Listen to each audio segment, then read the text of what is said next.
Hello, welcome to my channel. നമ്മളിന്ന് വന്നിട്ടുള്ള ഒരു അച്ചാറുമായിട്ടാണ്. ഇന്നത്തെ സ്പെഷ്യൽ എൻ്റെതാണ്.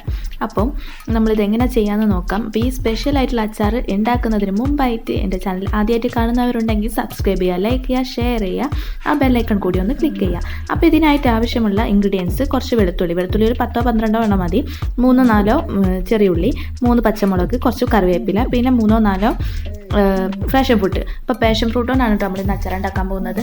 അപ്പോൾ ഇത് നല്ല ഹെൽത്തി ആയിട്ടുള്ള ഒരു അച്ചാറും കൂടിയാണ്. അപ്പം ഞാനിപ്പോൾ 3 എണ്ണമാണ് എടുത്തിട്ടുള്ളത്. അപ്പം 3 എണ്ണത്തിൻ്റെ ആ ഒരു പൾപ്പ് മാത്രമായിട്ട് നമുക്കൊരു പാത്രത്തിലേക്ക് മാറ്റി വെക്കാം. 3 എണ്ണത്തിൻ്റെ ആണ് കേട്ടോ ഞാൻ എടുത്തിട്ടുള്ളത്. നല്ല പഴുപ്പുള്ളതായതുകൊണ്ട് തന്നെ ഇത് മതിയായിരുന്നു. ഇനി നമുക്ക് അടുപ്പത്തേക്ക് ഒരു ചട്ടി വെച്ച് കൊടുക്കാം. എന്നിട്ട് അതിലേക്ക് കുറച്ച് ഓയിൽ ഒഴിച്ച് കൊടുക്കാം.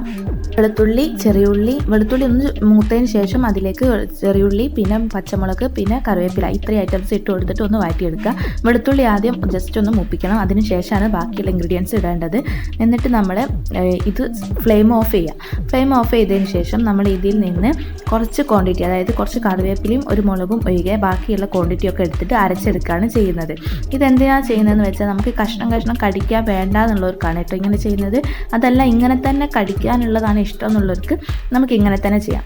അപ്പോൾ ഇതിങ്ങോട്ട് എടുത്തിട്ടുണ്ട്. അതിൽ കുറച്ച് ക്വാണ്ടിറ്റി ഓഫ് കറിവേപ്പിലയും ഒരു പച്ചമുളകും, അങ്ങനെ കുറച്ച് സാധനം മാത്രം നമ്മൾ മാറ്റി വെച്ചിട്ടുണ്ട് കാണാനായിട്ട്. ബാക്കിയൊക്കെ ഞാൻ ജാറിലിട്ടിട്ട് അടിക്കുകയാണ് ചെയ്യുന്നത്. അപ്പോൾ ഇത് അരച്ചെടുത്തിട്ടുണ്ട്. നല്ലപോലെ അരിഞ്ഞ് വന്നിട്ടുണ്ട്. 1-2 കഷ്ണം കിടക്കുന്നതിൽ കുഴപ്പമൊന്നുമില്ല, നല്ലതാണ്. എന്നിട്ട് നമുക്ക് ഇനി ആവശ്യമുള്ളത് മുളക് പൊടി, ഉലുവ, മഞ്ഞൾപ്പൊടി, പട്ട ചെറിയ കഷ്ണം മതി. അപ്പോൾ അച്ചാർ പൊടി ഇടുന്നവരെന്നുണ്ടെങ്കിൽ നമുക്ക് മുളക് പൊടി, മഞ്ഞൾപ്പൊടി മാത്രം മതി. ഞാൻ അച്ചാർ പൊടി യൂസ് ചെയ്യുന്നില്ല, അതുകൊണ്ടാണ് ഇങ്ങനെ ചെയ്യുന്നത്. ഇനി നമുക്ക് ഈ അടുപ്പത്തുള്ള ഈ ഓയിലിലേക്ക്, അതായത് കറിവേപ്പിലേൻ്റെ അതിലേക്ക് നമുക്ക് ഈ പാഷൻ ഫ്രൂട്ട് ഇട്ട് കൊടുക്കാം. പാഷൻ ഫ്രൂട്ടിൻ്റെ അത് ഇട്ട് കൊടുത്തതിന് ശേഷം നല്ലപോലെ ഇളക്കുക. നല്ലപോലെ ഇളക്കിയിട്ട് ഒന്ന് തിളച്ച് വരുന്നേരം നമുക്ക് ആ പൊടികളൊക്കെ ഇട്ട് കൊടുക്കാം. മുളക് പൊടിയും മഞ്ഞൾപ്പൊടിയും പട്ടയും പിന്നെ ഉലുവയും കൂടി ഇട്ട് കൊടുക്കാം. അത് ഇട്ടെടുത്തിട്ട് നല്ലപോലെ ഒന്ന് ഇളക്കി കൊടുത്തിട്ട് ഈ മസാല ഇതിലൊന്ന് പിടിച്ച് നേരം നമുക്ക് ഇതിലേക്ക് കുറച്ച് കാശ്മീരി ചില്ലി പൗഡറും കുറച്ച് പെരുംജീരകത്തിൻ്റെ പൊടിയും കൂടെ ചേർത്ത് കൊടുക്കുക. ഉപ്പൊക്കെ ലാസ്റ്റാണ് ഇടുന്നത്.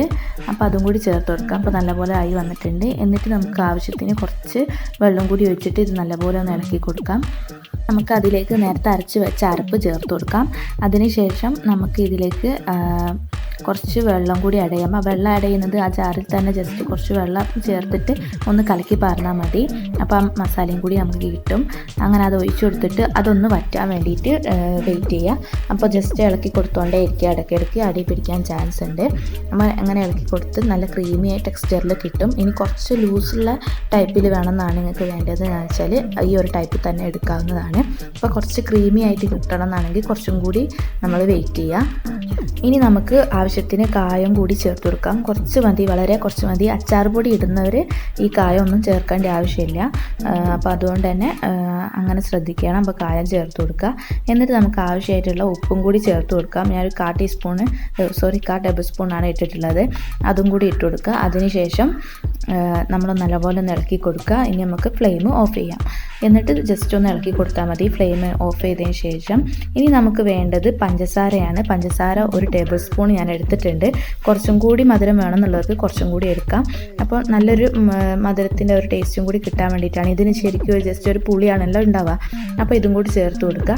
എന്നിട്ട് നല്ലപോലെ ഇളക്കി കൊടുത്തതിന് ശേഷം നമ്മുടെ ലാസ്റ്റ് ഇൻഗ്രീഡിയൻ്റ് ആയിട്ടുള്ള സുർക്ക ചേർത്ത് കൊടുക്കാം. അപ്പോൾ ഇത് നല്ലപോലെ ഇളക്കി ഒന്ന് തണയാൻ വെക്കണം കേട്ടോ. ഫ്ലെയിം ഓഫ് ചെയ്തതിന് ശേഷമാണ് ഞാൻ പഞ്ചസാര ഇട്ടിട്ടുള്ളത്.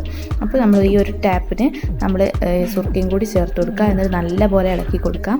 നല്ലപോലെ ഇളക്കിയതിന് ശേഷം നമ്മുടെ അച്ചാർ റെഡി ആയിട്ടുണ്ട്. അപ്പോൾ ഇതൊന്ന് തണയാൻ വെക്കാം. ഒരു അരമണിക്കൂർ കൊണ്ട് ഇത് തണഞ്ഞ് കിട്ടും. അപ്പോൾ ചോറിനും എല്ലാത്തിനും കഴിക്കാൻ പറ്റിയിട്ട് നമ്മുടെ സ്പെഷ്യൽ അച്ചാർ ഇവിടെ റെഡി ആയിട്ടുണ്ട്.